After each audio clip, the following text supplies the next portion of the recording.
Okay, this is the second part of my DC Circuits Lab 6 with an opto isolator, which actually is this little white thing here. I used, it's a Optocoupler 4 and 3/5. So we've got the, this is the side with the diode, anode, cathode, and then this side is the, like, input, I guess you could say.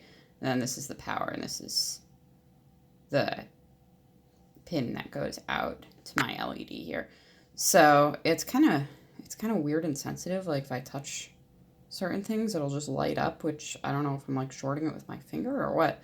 But it's really interesting. But what is happening here that does make sense is when I push this button, well, when I even like touch the button, but when I push the button, it turns on the LED because it's giving power to this side, which is again anode and cathode. So there's like, it's almost like there's like little LED in here, and then a little receiver on this side. So the light comes on when I push the button, and it turns off when I let go. And interestingly, I guess when I push the button, the light comes on like full brightness here. And when I just touch this, it's very dim.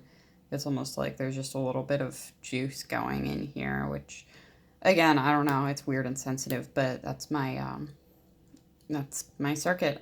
So kind of interesting. And basically, the reason you use an optocoupler like this is to isolate two separate circuits.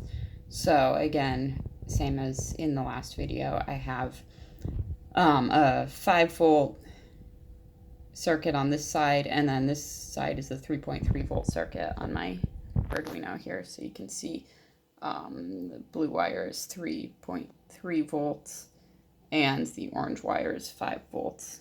And you've got power here, which is going to this side of the breadboard, and then you've got the orange 5-volt power going to this side of the breadboard.